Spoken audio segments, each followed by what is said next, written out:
왜 한국의 대통령은 꼭 임기가 끝나면 구속당하냐? 일본인들이 민주주의에 대한 개념 자체가 없기 때문에 이러한 질문을 하는 겁니다. 저는 일본 사람들한테 반대로 질문을 하거든요. 왜 일본의 총리는 감옥에 가지 않나요? 일본 같은 경우는 모든 공공사업이 민영화가 됐어요. 마지막으로 남은 게 수도였거든요. 그런데 마지막 수도까지 민영화를 해버렸어요. 이 부분에 대해서 시위를 하러 나온 그분들 모인 거 보니까 한 10대 명 정도 나와서 시위를 하고 있더라고요. 우리나라 같았으면 난리가 났을 텐데 일본은 시위가 규모도 작고 신기하니까 한국의 시위를 보러 가기 위해서 일본에서 투어를 오는 그러한 사람이 있었을 정도예요. 안녕하세요. 혐한의 나라 일본이라는 책을 썼고 유튜브 채널 신작가 채널을 운영하고 있는 신작가라고 합니다. 무려 2명이나 대통령이 탄핵을 당하는 것을 본 일본인들은 어떤 생각을 할까요? 이 부분은 우선 그 전에 있었던 박근혜 전 대통령 탄핵에 대해서 이야기를 하는 게 좋을 것 같아요. 당시에 박근혜 전 대통령 탄핵 당시에는 일본의 분위기가 굉장히 뜨거웠습니다. 정말로 우리가 생각하지 못할 정도로 뜨거운 그러한 열기로 그 당시의 분위기를 일본의 모든 언론이 전달을 했거든요. 심지어는 예능 프로그램인데 코미디언들이 나와서 그냥 웃고 즐기는 예능 프로그램이에요. 그런데 거기서 코미디언이 나오더니 한국에서 박근혜 대통령 탄핵이 이루어지고 있다. 여러분들 아시나요? 어떻게 생각하세요? 그러면서 시작을 하는 거예요. 예능 프로그램인데. 우리나라로 예를 든다면은 런닝맨에서 유재석 씨가 갑자기 나오더니 박근혜 대통령 탄핵에 대해서 여러분 어떻게 생각하세요? 그러면서 그 부분에 대해서 얘기를 시작을 하는 거. 그러한 분위기라고 생각을 하면 됩니다.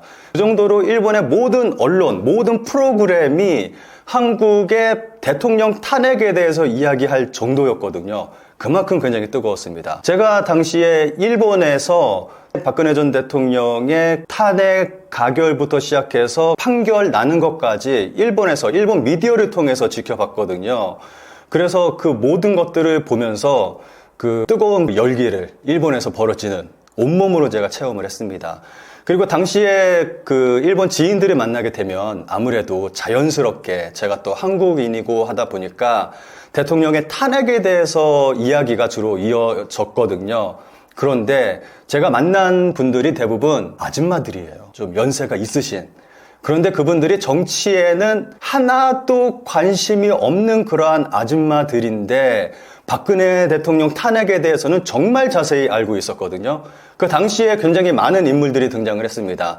최순실부터 시작을 해서 정말 이름을 외울 수 없을 정도로 많은 인물들이 등장을 했고 그 사람들이 굉장히 복잡한 관계를 이루고 있었는데 그 일본 아줌마들이 그 모든 사람들의 이름을 외우고 있었고 그 사건이 어떻게 진행되고 이 사람들이 어떤 관계인지를 다 알고 있었어요. 그 정도로 일본 사회가 뜨겁게, 그러니까 일본 언론이 그 정도로 집중적으로 보도를 했다는 증거죠.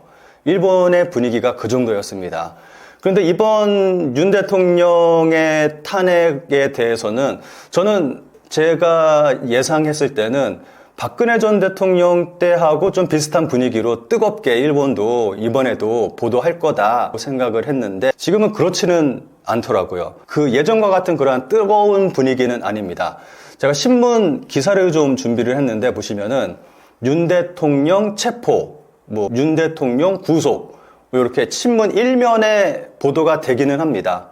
근데 요거는 좀 커다란 사건이 있으면은 큰일들이 벌어지면은 이렇게 신문 1면에 보도하면서 좀 비중을 두고 보도하는 편이긴 한데 보통은 이렇게까지 보도하지는 않습니다.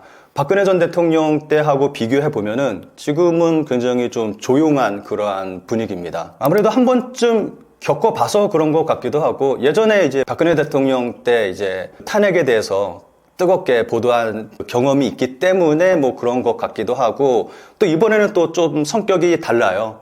좀 이번에는 좀 복잡하잖아요. 아무래도 좀 쿠데타라는 어떤 그런 성격이라던가 그러한 부분들을 일본인들이 잘 이해하지 못하는 부분도 있는 것 같기도 하고 해서 그때와는 좀 분위기가 좀 다른 그러한 것 같습니다. 일본 언론은 계엄, 탄핵, 그리고 반대 시위에 대해서 어떻게 보도하고 있나요?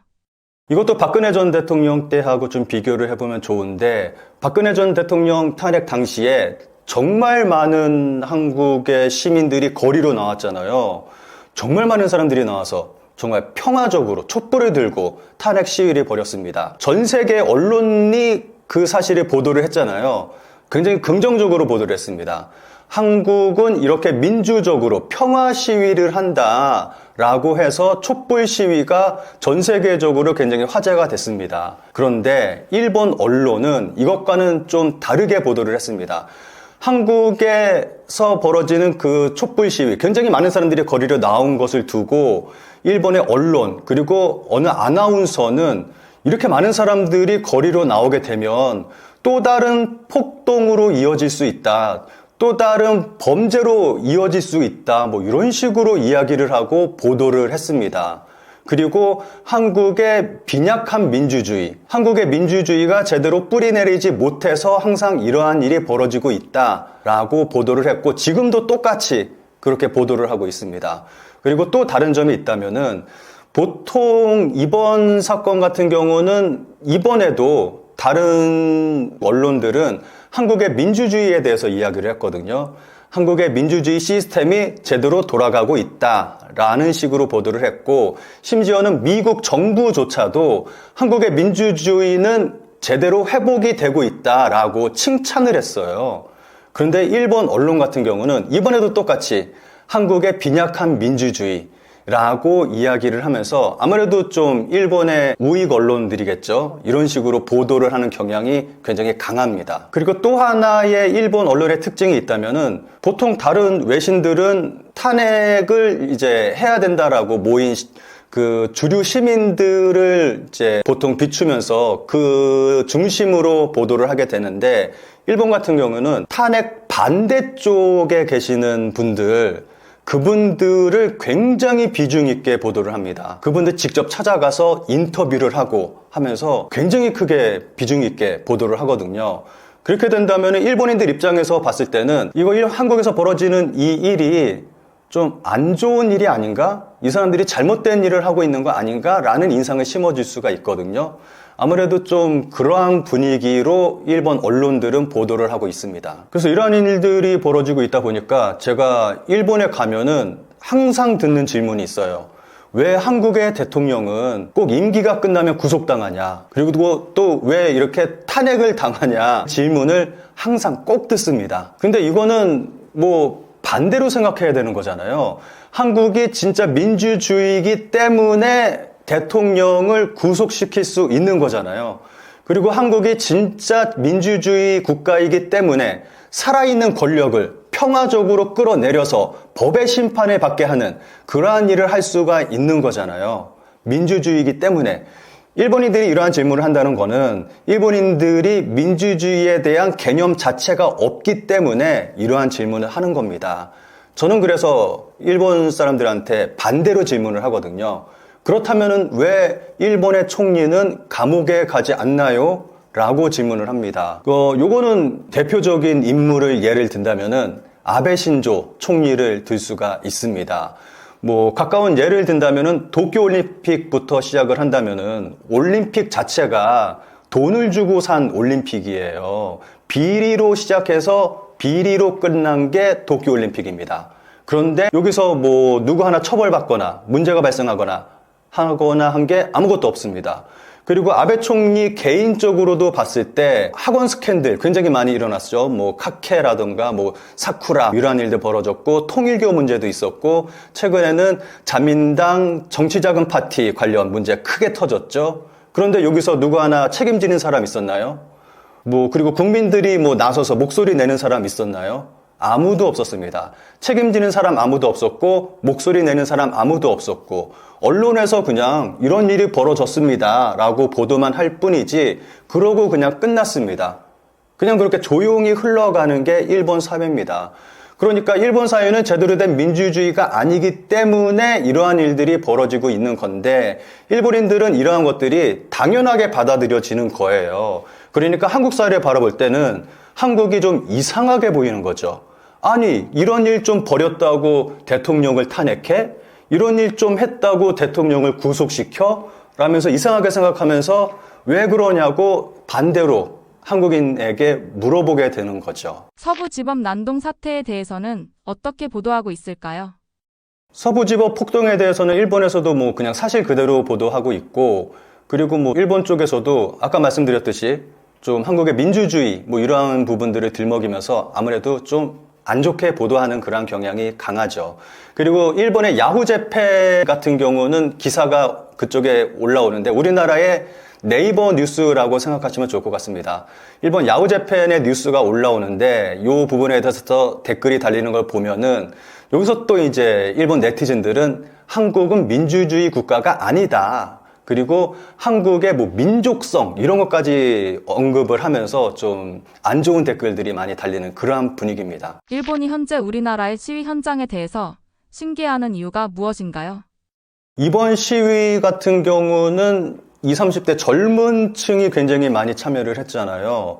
그래서 일본에서 봤을 때 이 부분에 대해서 굉장히 좀 놀라워하는 모습을 보이고 있습니다. 이렇게 많은 젊은이들이 거리에 나와서 정치에 관심을 갖고 또 목소리를 낸다라는 거는 일본에서는 상상할 수 없는 일이거든요. 그런데 한국에서는 지금 이렇게 많은 젊은이들이 정치에 관심을 가지고 있고 그리고 직접적으로 거리에 나와서 목소리를 내고 있다라는 것 자체가 일본인들에게는 굉장히 큰 충격으로 다가왔을 겁니다. 그래서 이 부분에 대해서는 굉장히 커다랗게 놀라고 있는 그러한 부분이 있습니다. 그리고 일본에서는 시위가 거의 없어요. 있다고 하더라도 그렇게 많은 사람들이 모이거나 하진 않습니다. 얼마 전에 좀 대표적인 예를 든다면은 2024년 4월 달부로 해서 일본에서는 수도가 민영화됐습니다. 일본 같은 경우는 모든 공공사업이 민영화가 됐어요. 그런데 마지막으로 남은 게 수도였거든요. 그런데 마지막 수도까지 민영화를 해버렸어요, 자민당이. 근데 이 부분에 대해서 그 시위를 하러 나온 일본의 진보 단체분들이 계세요. 민영화 하면 안 된다라면서. 그런데 그분들 모인 거 보니까 한 10대 명 정도 나와서 시위를 하고 있더라고요. 우리나라 같았으면 난리가 났을 텐데 일본은 정말 그렇게 시위가 좀 규모도 작고 그리고 일본인들이 시위에 대해서 생각하는 게 좀 안 좋게 생각을 합니다. 밖에 나와서 정치에 대해서 적극적으로 이야기를 한다, 시위를 한다라는 것을 좀 부정적으로 생각하는 부분이 강하기 때문에 아무래도 한국에서 벌어지는 대규모 시위를 신기하게 생각하는 부분이 있죠. 그래서 박근혜 전 대통령 탄핵 시위 당시에 정말 많은 사람들이 거리로 나왔잖아요.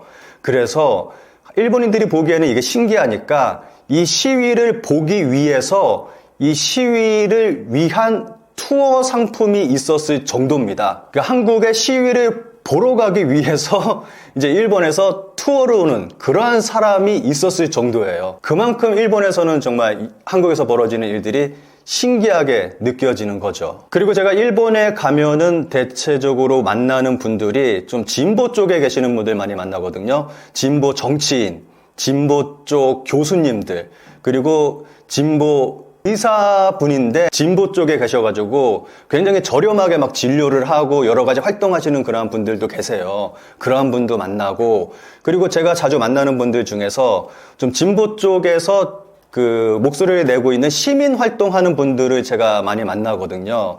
근데 그 시민 활동하는 분들하고 이야기를 하다 보면은 그분들이 한국을 굉장히 부러워합니다. 한국 같은 경우는 무슨 일이 생기면은 정말 많은 사람들이 거리로 나와서 목소리를 내잖아요. 일본 같은 경우는 그러한 일이 있을 수가 없잖아요. 그러니까 이분들은 시민운동을 하는 분들이니까 사람들을 모아서 목소리를 내야 되는데 일본에서는 그게 힘들잖아요. 그렇다 보니까 한국을 보면서 굉장히 부러워합니다. 그분들과 이야기를 하다 보면은 정말 한국이 부럽다. 정말 일본도 한국처럼 돼야 되는데 라면서 정말 부러워합니다. 일본 여성들의 해외 성매매가 급증하고 있다는데 어떤 일인가요? 아무래도 일본 안에서도 이런 일이 벌어지고 있다 보니까 해외로 나가는 일본 여성들도 굉장히 많이 늘어나고 있습니다. 주로 미국이나 호주 쪽으로 많이 가고 있는 것 같아요. 몇 년 전에 일본에서 굉장히 유명한 인플루언서가 미국 입국 과정에서 입국 거부를 당한 적이 있었습니다. 이게 굉장히 크게 화제가 됐는데 그것 때문에 일본에서 그 일본 여성의 미국 입국 거부 그리고 원정에 대한 그러한 일들이 크게 화제가 됐습니다. 그래서 아무래도 유명한 사람이 입국 거부를 당했다 보니까 이게 크게 좀 논란이 되기도 했고요. 아무래도 그 미국이나 호주 쪽으로 그 목적으로 가는 여성들이 많다 보니까 거기서 입국 심사를 할 때 좀 엄격하게 심사를 하는 거죠. 그래서 걸러지는 그러한 여성들이 많고, 그래서 입국 거부를 당하는 그러한 여성들이 굉장히 많이 늘어나고 있습니다. 또 이 여성들이 미국이나 이런 쪽으로만 가는 게 아니라 한국에도 오고 있잖아요. 얼마 전에 한국에서 일본 여성이 그걸로 인해서 체포당했다라고 뉴스가 나와서 한국만이 아니라 일본도 발칵 뒤집혔습니다. 정말 일본 사람들이 깜짝 놀랐어요. 정말 그 놀란 이유가 예전에는 반대였거든요.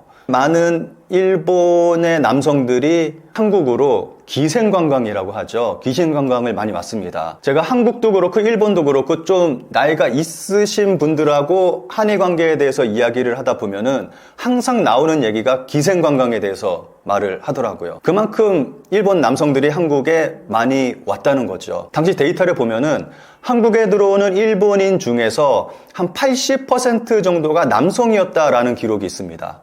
근데 지금하고는 반대죠. 지금은 대부분이 여성분들이잖아요. 여성분들이 한국에 오는데 예전에 한 8, 90년대에만 하더라도 대부분의 남성분들이 그 목적으로 한국에 온 사람들이 많았다는 겁니다. 그러한 분위기였는데 정말 일본인들이 예전에 바라봤던 한국은 그냥 못 사는 나라, 일본에 돈 벌러 오는 그러한 나라, 불법 체류자가 많은 그러한 나라, 한때 일본이 식민지 지배했었던 자랑스러운 역사의 한 부분, 이 정도로 생각했던 그러한 나라였는데 지금은 오히려 반대로 돈을 벌기 위해서 일본 여성이 한국에 갔다? 그런데 붙잡혔다? 이 사실이 알려지니까 일본이 진짜 발칵 뒤집혔죠. 정말 깜짝 놀랄 만한 뉴스가 된 거죠. 그리고 일본 여성들이 한국만이 아니라 홍콩에도 또 많이 가는 것 같더라고요. 홍콩 쪽 원정에 대한 기사도 굉장히 많이 나오고 있습니다. 어느 한 건물에는 그 목적으로만 이루어진 방들이 쫙 있는 그러한 건물이 있어서 일본 여성들이 그쪽에 많이 가는 것 같더라고요. 그래서 블로거가 그 건물을 찾아갔다가 하나의 메시지를 발견했다고 그러더라고요. 사진을 한번 보시면 여기에 매춘부는 없습니다. 뭐 이렇게 쓰여 있는데 그만큼 일본 사람들이 여기에 많이 찾는 그런 게 되겠죠. 일본어로 써 있다는 거는. 그러니까 일본 여성들이 전 세계적으로 이렇게 좀 원정을 많이 나가고 있는 그러한 상황입니다. 여기서 또 재미있는 부분이 일본의 여권 보유율을 보면은 흥미롭게 볼 수가 있는 게 2023년 일본의 여권 보유율이 17%밖에 되지 않는다는 거는 해외여행을 나가는 일본인들이 극소수밖에 되지 않는다는 거예요. 보통은 선진국 정도 되면은 한 50% 이상은 됩니다. 한국도 60% 이상 됩니다. 여권 보유율이. 그렇게 해외여행을 안 간다는 미국도 한 50% 정도는 됩니다. 그런데 일본은 17%다라는 거는 정말 선진국 중에서는 최하위라고 볼 수 있는 거고 정말 극소수의 사람만 해외여행을 한다는 걸로 볼 수가 있는 거죠. 그런데 이와 반대로 즐기기 위해서 해외로 나가는 사람들은 극소수인데 돈을 벌기 위해서 원정을 나가고 하는 그러한 사람들은 점점 더 늘어나고 있다는 겁니다. 이러한 부분을 봤을 때는 좀 일본의 경제, 일본의 사회가 어떻게 돼가고 있는지를 여권 보유율을 통해서도 어느 정도 짐작해 볼 수가 있는 거죠. 태국 국경 밀림에서 일본 여성이 맨발인 채로 발견되었다는데 어떤 일인가요? 심지어는 이 일본 여성들이 동남아 쪽으로도 또 진출을 하고 있습니다. 제가 기사를 하나 가져왔는데 기사 제목을 한번 읽어볼까요? 장기 8일 각오, 약 먹여 의식 목록, 태국 국경 부근에서 사라지는 일본인 여성들, 정글에서 맨발인 채로 보고, 이러한 기사가 나왔습니다. 좀 간략하게 말씀을 드린다면 일본 여성들을 이제 모집을 해서 태국으로 보내는 거예요. 그래서 태국에 가면은 일본인들이 많이 가는 그 유흥 지역이 있거든요. 그쪽에 일본 식당, 뭐 일본식 주점, 가라오케 이러한 것들이 밀집된 그러한 지역이 있습니다. 그 주점에서 일본인 여성이 가서 일을 하게 되는 거죠. 아무래도 이 일본인 여성들은 일본인들을 상대로 하는 게 아니라 외국인을 상대로 거기서 일을 한다고 저는 예상이 됩니다. 제가 구독을 하면서 자주 보고 있는 유튜브 채널이 있는데 태국에서 살고 있으면서 태국에 대한 소식을 전하는 일본인 유튜버가 있어요. 근데 이 유튜버가 일본인들이 많이 모이는 그 유흥 지역을 찾아가서 그쪽에서 가게를 운영하고 있는 사장님들을 만나서 인터뷰를 한 영상이 있는데 제가 굉장히 흥미롭게 봤거든요. 그쪽에서 이야기하는 게 일본인 손님이 50%가량 줄었다. 일본인 손님은 지금은 이제 한 50%밖에 안 되고 나머지 50은 외국인 손님들이다. 점점 일본인 손님들이 줄어들고 있다라고 이야기를 하더라고요. 예전에는 100% 일본인이었고 외국인은 아예 손님을 받지도 않았다고 합니다. 일본인만 받았는데 이게 점점 줄어들면서 지금은 일본인 손님이 너무 많이 줄어들다 보니까 외국인 손님들을 받게 됐고 지금은 이제 한 일본인 손님은 50% 정도밖에 되지 않고 외국인 손님들이 진짜 많이 받고 있다라고 이야기를 했거든요. 라는 거는 여성들이 아무래도 그쪽 가게에 가서 외국인 손님을 상대하기 위해서 아무래도 태국으로 가고 있는 게 아닌가 하는 생각이 들더라고요. 이러한 분위기가 생기는 거는 아무래도 일본인들 아까 여권 보유율 보셨듯이 해외여행을 안 가다 보니까 일본 사람들이 그쪽 가게를 이용하는 비중이 굉장히 많이 떨어진 거고 그나마 태국 같은 경우는 일본 회사가 많이 진출해 있다 보니까 거기에서 직장 생활을 하는 일본 사람들 위주로 이제 좀 그나마 어느 정도 그 일본인의 비중이 채워지고 있는 거라고 볼 수가 있는 거죠. 일본 여성들이 또 어느 나라의 원정 성매매를 떠나나요? 그리고 일본 SNS에서는 라오스 쪽으로 일자리를 구한다. 구인이 SNS에 좀 올라온 그런 것들도 있거든요. 내용을 살펴보면 60분에 3만엔, 중국 부유층, 합법적이고 리스크 없음, 뭐 이렇게 쓰여 있는 게 일본 SNS에 나돌고 있습니다. 그러니까 이거를 보고 이제 돈을 벌러 라오스까지 가게 되는 거죠. 근데 아까 기사에서 보셨듯이 라오스까지 갔는데 실제로 가 보니까 이제 뭔가를 해서 이제 몽롱한 상태가 되는 거고 그래서 주 고객은 이제 중국인들이 되는 거죠. 그러한 일들이 벌어지고 있는 겁니다. 거기서 탈출을 하는 사람도 있고 여기가 아무래도 이제 그쪽 골든 트라이앵글이라고 하는 그 국경 지역 있잖아요. 거기서 이제 강을 건너서 태국까지 탈출하는 여성도 있었다라는 그러한 기사가 아까 보여드렸던 그 기사였습니다. 일본에서는 뭐 이런 일도 벌어지고 있는 정도입니다. 일본 여성들이 해외 원정을 떠나는 이유와 이에 대한 일본 대중들의 시선은 어떤가요? 아까 말씀드렸듯이 좀 불안함을 느끼는 그런 일본인들도 많이 늘어나고 있고 범죄율이 증가하다 보니까 그리고 아무래도 가장 크게 느끼는 게 경제적으로 일본인들은 좀 이야기를 많이 하죠. 야, 일본이 이렇게까지 됐구나 라는 것을 많이 이야기합니다. 경제가 추락하다 보니까 먹고 살기 힘들다 보니까 이러한 일이 벌어지는 거잖아요. 그러니까 참 일본이 이제는 더 이상 선진국이 아니구나.